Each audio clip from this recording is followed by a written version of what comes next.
Welcome to టీ10 నేను రేవతి.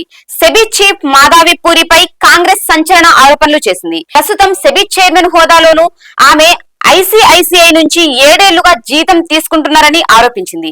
సెబీలో చేరాక 2017 నుంచి ఇప్పటిదాకా ఐసీఐసీఐ నుంచి 16.8 కోట్ల మేర పొందారని, ఈ మొత్తం సెబీ నుంచి ఆమె తీసుకుంటున్న జీతానికి 5 రెట్లు ఎక్కువ అని పేర్కొంది. ఇది సెబీ యాక్ట్ లోని 54 సెక్షన్ ను ఉల్లంఘించినట్లేనని పేర్కొంది. 2017 ఏప్రిల్ 5న సెబీ పూర్తి స్థాయి సభ్యురాలయ్యారని, అప్పటి నుంచి ఐసీఐసీఐ సంస్థ నుంచి కూడా జీతం పొందుతున్నారని కాంగ్రెస్ పేర్కొంది.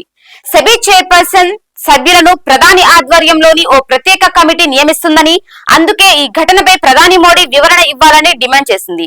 ఈ విషయం మీద కాంగ్రెస్ నేత పవన్ ఖేరా ఢిల్లీలోని ఏఐసిసి కేంద్ర కార్యాలయంలో మాట్లాడారు. సెబీ సభ్యురాలి హోదాలో, సెబీ చైర్పర్సన్ హోదాలోను మాధవి పూరి ఐసీఐసీఐ బ్యాంకు నుంచి 2016-2021 దాకా 12.63 కోట్ల మేర జీతం తీసుకున్నారని, 2017-24 మధ్య ఐసీఐసీఐ ఫ్రూడెన్షియల్ నుంచి 22.41 లక్షలను జీతంగా తీసుకున్నారని, 2021-23 మధ్య ఐసీఐసీఐ ఈసఓపి నుంచి 2.8 కోట్లు పొందారని, 2021-23 మధ్య ఐసీఐసీఐ నుంచి 1.10 కోట్లు మేర టీడీఎస్ మినహాయింపులు పొందారని ఆరోపించారు. కాగా సెబీ చైర్పర్సన్ గా ఉన్న మాధవి ఐసీఐసీఐ బ్యాంకు నుంచి జీతం తీసుకుంటున్నారన్న విషయం ప్రధాని మోడీకి తెలుసా అని కాంగ్రెస్ పార్టీ జాతీయ కార్యదర్శి జయరాం రమేష్ ట్విట్టర్ వేదికగా ప్రశ్నించారు.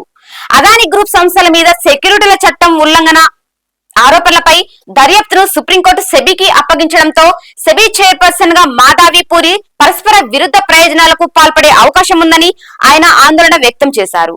కాగా కాంగ్రెస్ ఆరోపణలను ఐసీఐసీఐ ఖండించింది. మాధవి 2013 అక్టోబర్ 31న ఉద్యోగ విరమణ చేశాక ఆమెకు ఎలాంటి జీతం కానీ ఈసఓపి ప్రయోజనాలు గానీ అందలేదని స్పష్టం చేసింది. ఇది ఇవాల్టి న్యూస్. చూస్తూనే ఉండండి టీ10.